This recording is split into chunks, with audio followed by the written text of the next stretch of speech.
Hi, I'm Arno. I'm a so-called philosopher because I teach philosophy at the University of Vienna. So first I want to thank Mette, Sandra and Krasimira for their invitation to share some thoughts with you about touching and visibility.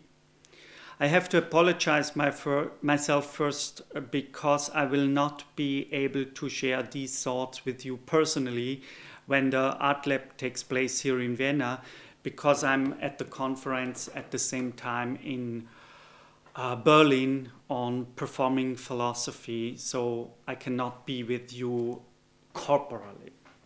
I have to address myself to you on another way via video.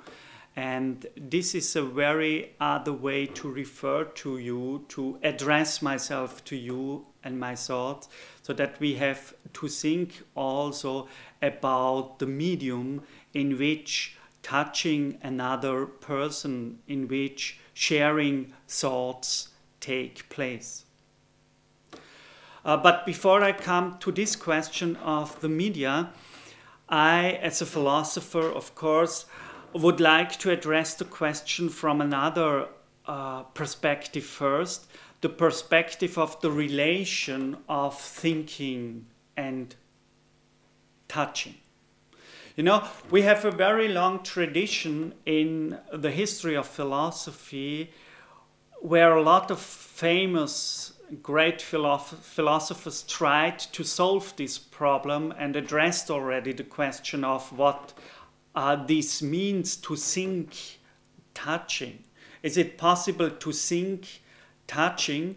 Because in a very long tradition, thinking always has been a way of getting in contact, being in touch with things, with others, in such a way and mode that you touch in a certain way the untouchable. So thinking has been determined as a way of being in touch with things, of touching things, but precisely not in the way as we are used to touch things when we touch them physically. So in this way, I touch this book now in a physical way. It's really the untouchable that you touch if you dress yourself toward the thing in the way of thinking. So, when I was asked to speak about the relation of thinking and visibility, I immediately had a sentence in mind which I read in a book from Derrida with the title Touching, Jean-Luc Nancy. I have the book here with me. It's the proper title is On Touching, Jean-Luc Nancy. It was one of the last books of Jacques Derrida, where he really addresses his thoughts toward a friend of thinking, to Jean-Luc Nancy. So it's a way a philosopher touches another philosopher. And he, Derrida, calls himself and Nancy the two big contemporary philosophers of touching. So why does Derrida make this claim that he and Nancy are the two big philosophers of touching?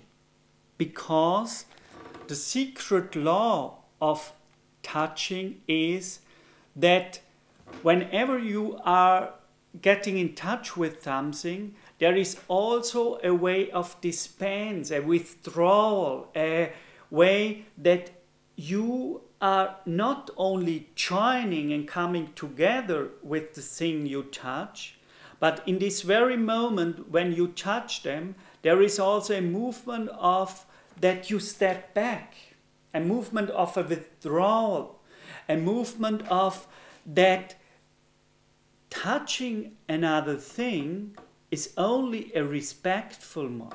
It's only a tasteful one. It's only a thoughtful and sensitive one if touching in itself also is a way that you flee the other, that you say there is something in touching you that cannot be touched. And that exactly is the dignity of touching. That exactly makes touching thoughtful, tasteful, sensitive. So touching is not only a bringing together and a way of joining, synthesis of two things, but it is both together.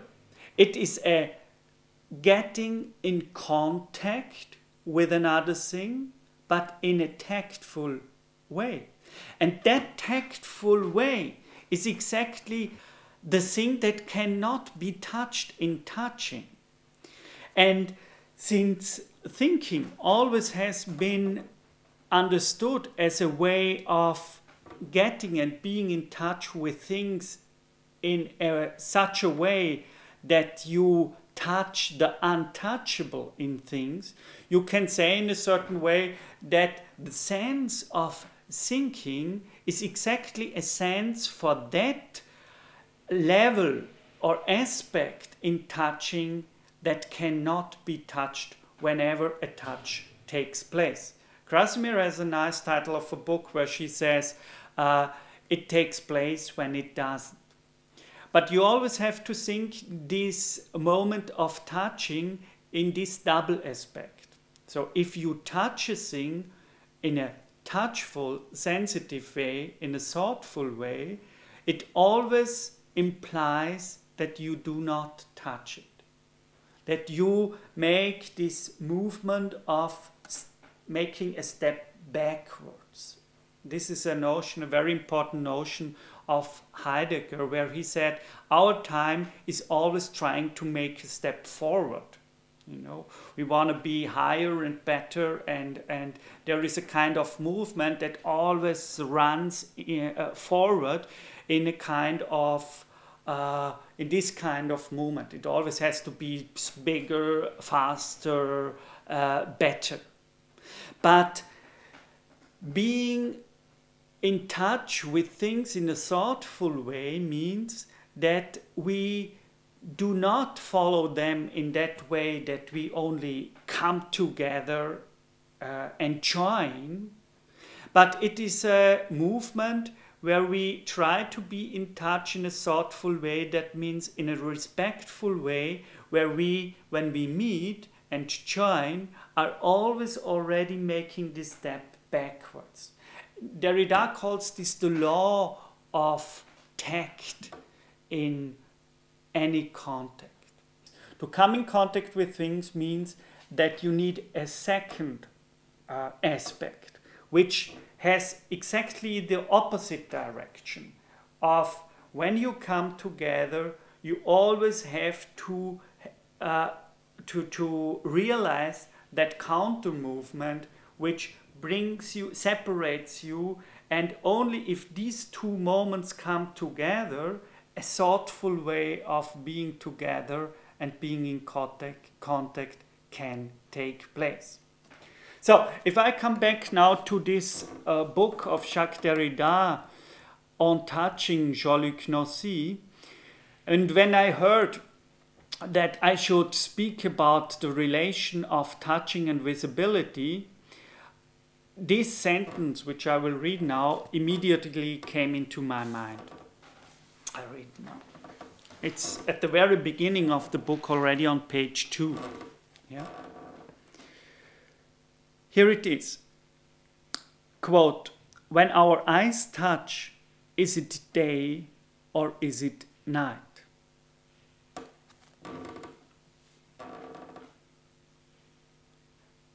I think this stupid, absurd question is very beautiful to show what it could be to think the relation of visibility and touching. Because Derrida now says, you know, if two persons try to look into each other's eye, you know, then their two eyes establish a contact between them. On one level, this is a physical contact because both can see the eyes of the other person. So something, if you look in another person's eyes, you see the eyes, and the eyes are the visible part of seeing the other. But if I look only on your eyes, you know, maybe like a physician does when he does an operation, you know, and he really looks on this eye as it would be a thing with nothing behind, without a withdrawal, without that kind of step backward that is not touchable if you touch the eye, you know. So when I touch my eye, this is a way of crucial thing because it can immediately be insensitive to the proper way, or to a thoughtful, sensitive way to be in touch with that thing. So touching an eye in this way can be even crucial, you know, it can hurt. It is already a way of violence, yeah. But if two people's eye meet, for sure, they have to establish a certain physical contact. They can see each other only if there is light. Yeah? Then they see each other in the way that one person can see the other person's eye. But is this really what we mean when we say they establish a contact between their eyes? Is that already enough? Or is not the most important thing still lacking if two people only establish a physical contact, in the sense that the light is coming and the eyes of one person can see the eyes of the other person in the light? No, Derrida says. Now they are able to see the physical part which is involved in seeing. Yeah? It is the aspect when our eyes in a certain way become they. You know? Now there is they because there is light between these two gazes. But is this already what takes place if two eyes are really trying to look into each other's eyes? No, this is not enough. There is also a second thing, and that is exactly what I tried to explain before, that only if they see the eyes of the other person, only if they have the light which makes the seeing of the other's eye possible in the way that it makes the space between these two persons transparent, only in that very moment, when they start to see that there is something in the eye which they cannot see, because in a certain way it is behind the eye, then they really start to see sensitive. Then they really start to see proper. Then they really start to see in a thoughtful way. Because now the eye is what they see. But if they look into each other's eye, they do not look on the eye of the other, but they look through the eye of the other. They look through the eye of the other into the gaze of the other. So you only see the other person if you don't identify the other person with the eye through which the other person is looking and seeing you. So here you have the similar relation that you see through your eye. And you three see through your eye the eye of the other.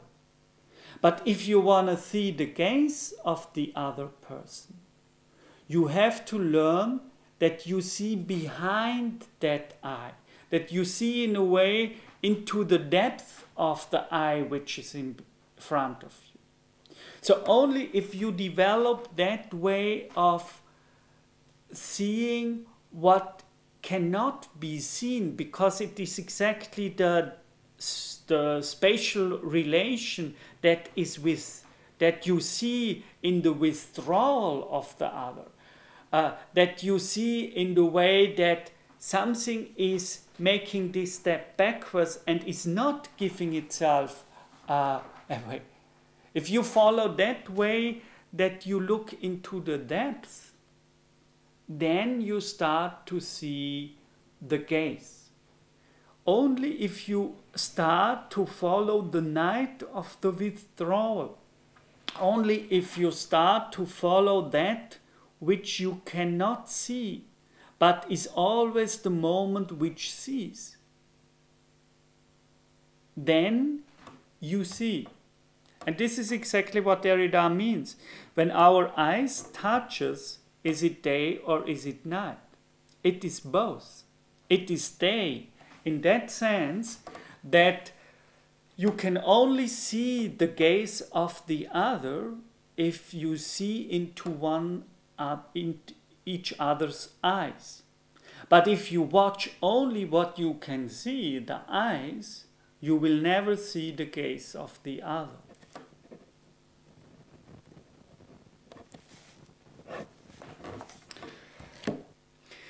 The second question I would like to address to in the context of this question of touch and visibility is the question of the relation between the body, touch, and visibility. Also not so much this thoughtful moment, but the corporal moment, which is involved in touching. Because a corporal way of being in touch with others is always a way in which the other and we ourselves make ourselves visible to each other. You know, if I am starting to be in touch with you, I show up. And if I am able to be in touch with you, you show up for me. You know, this is a double relation always between the I and the other. No, there is a distinction here, and exactly the point of that distinction is what we experience as reality, because it's exactly the point in which while I'm getting in contact with you, while I'm touching you, experience the feeling that here is a border, a limit, where I end and the other begins. So touching in a corporal way is being in contact with getting the feeling for, you know, this is me, and while I touch and contact this table, I feel that I have a sense of reality in the way that here I end and another thing starts to be. This is already a very important notion of touching in Aristotle. You know, he says that touching is a sense in which I sense the border of myself. So it's already a kind of Randgang, as Derrida says. You know, it's a kind of thinking and feeling at the borders of a body, exactly at that place where it starts to be in touch with others. There is no sense of reality. There is no sense of feeling myself without this border, without this distinction where I end and the other starts. You know, that exactly is the sense of reality that we experience in sensing things. This is also an old question of Aristotle. You know, it seems to be very clear. If I hear a sound, it is the source of that sound, the hypokaimenum, the subjectum, the basis of that sound is what I hear is sound. You know, the ear is always related to sound, and what it hears is the acoustic spectrum. Yeah, it hears tones. What I see is clear. You know, when I see colors, I see the shape of things, etc. So what the sense of seeing is sensing are colors, etc., forms, shapes. But it is not at all clear what we sense when we are in touch with things. So Aristotle already asked, what is the subject, what is the basis, what do we experience when we sense things? And I would say the answer is that touching things is really the sense of feeling reality. There would not be any experience of reality without being able to sense things. In the very distinct things I said before, that sensing means that I experience at my border, at the limit of my extension, that there is not an end in the way that there is nothing there, but there I encounter the other.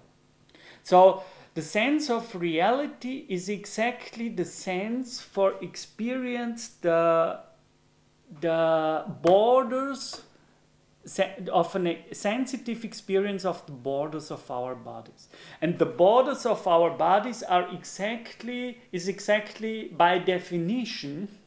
Here in the word definition we also have the word finis, limit, border, paras, Greek.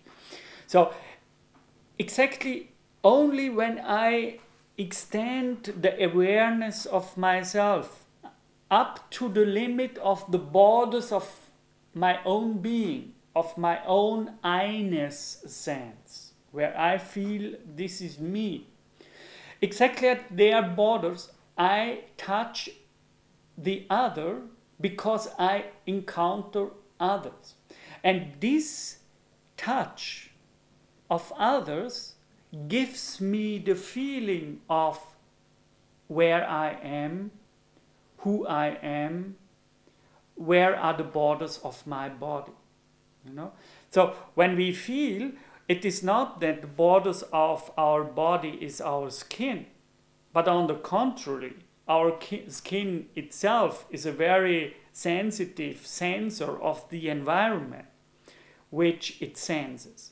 So in feeling, we are really already open not only for our body, but our body itself opens for the whole environment onto the world in which it is set in.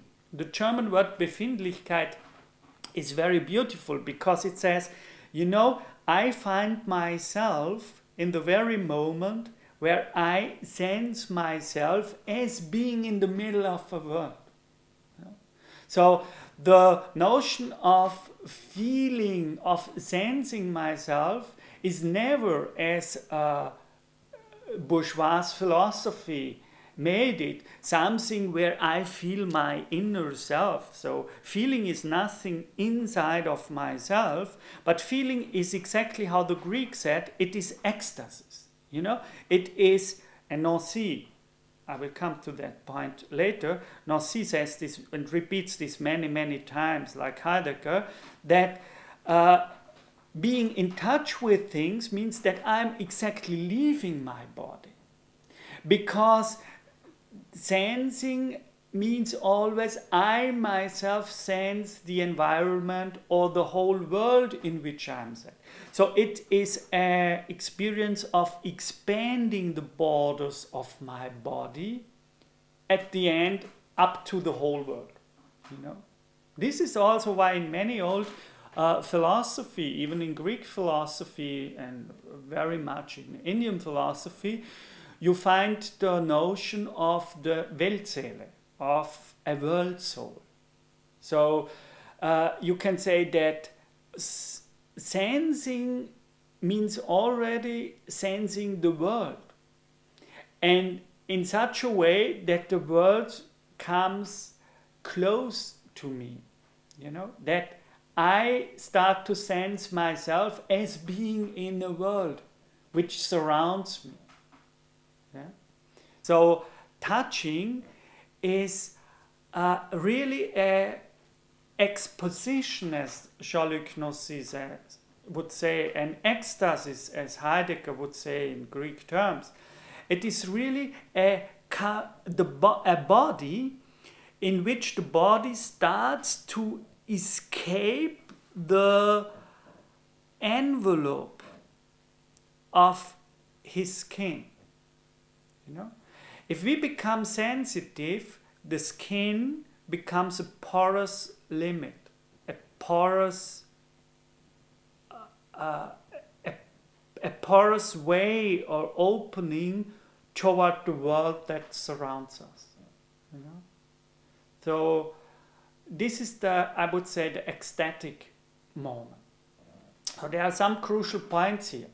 I repeat again or summarize as we are used in philosophy.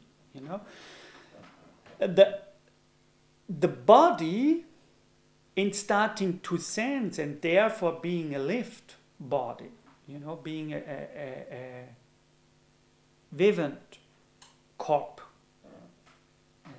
as we would say in French, you know, being a lived body means that the body starts to become, as Nancy says, a skin, because the borders of the body start to open. And so they become sensitive, but not porous.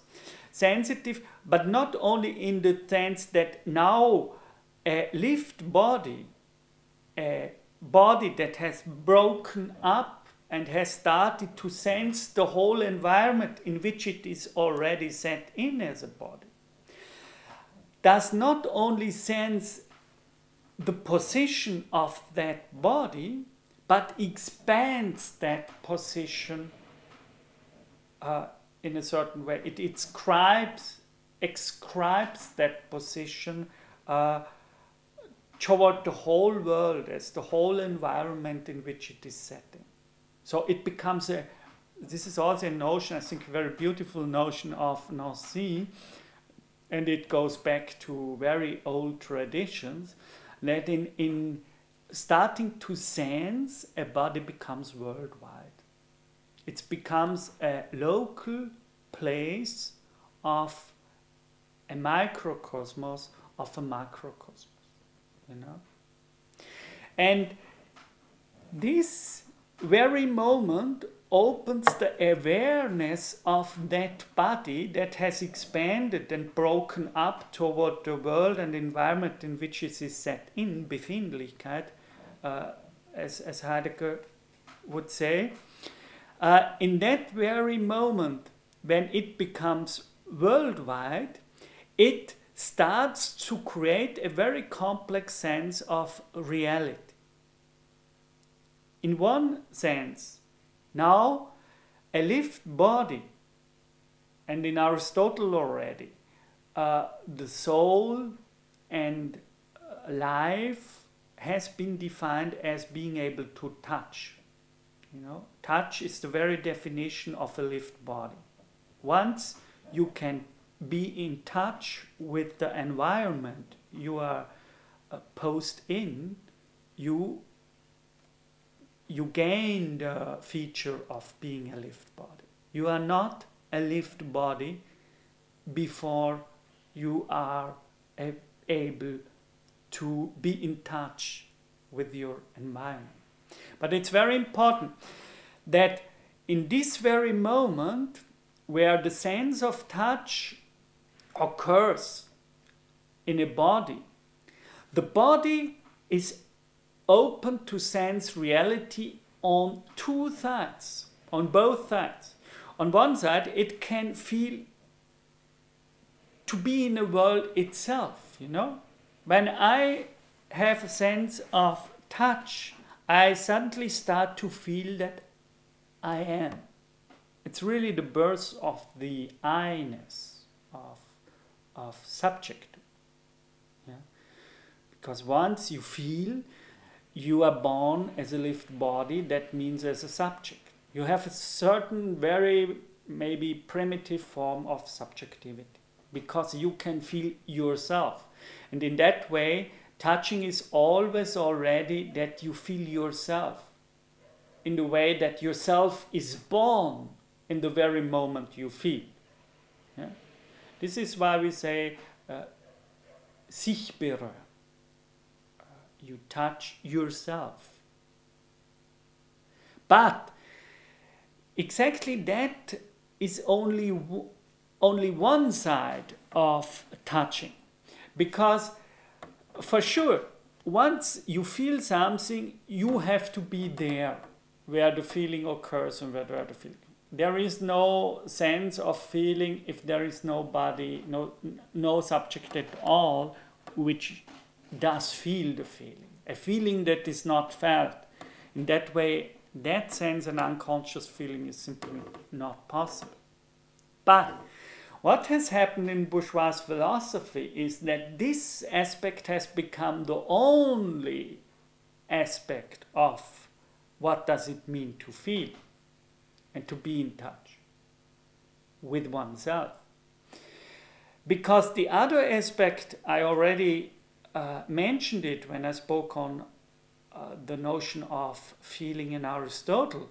You know, the other aspect is the aspect that if you feel, you are not only aware of your feeling, but the feeling is always already a feeling of the world in such a way that you expand your body toward the world in such a way that you experience borders and limits while you extend your awareness not only over your body but over the whole world. While your soul in a certain way becomes a whole world and a whole macrocosmos in a microcosmic macrocosmos. This was a very important picture for Renaissance philosophy, for example, the correspondence between the body as a microcosmos and the world as the macrocosmos in which that microcosmos lives in. You know? And that has been, so it is not only, touching is not only the development of a sense of awareness of yourself, but it is the birth of being present in a world. And that means that you start to sense and develop, to sense the world and develop a sense for reality. Touching is the sense of reality. And the I becomes real only when it starts to sense. So we see very easily that this question of sense, of touching as the sense that makes a body a lived body, that makes a body that possesses a soul, because in sensing the soul is developed, you know, it does not exist before you sense. And sense in itself is always a sense of reality. So this is the reason why Aristotle, for example, asked whether the sense of taste, Tastsinn, is not a sense that is part of all senses. Because all senses as such do sense reality. The way of being in touch with the world in a sensitive way would be the fundamental sense of being able to exist and experience a real world. The birth and the creation of a sense for reality. I hope these thoughts will stimulate your discussion, and I wish you all the best and inspiring days. Bye, Arno.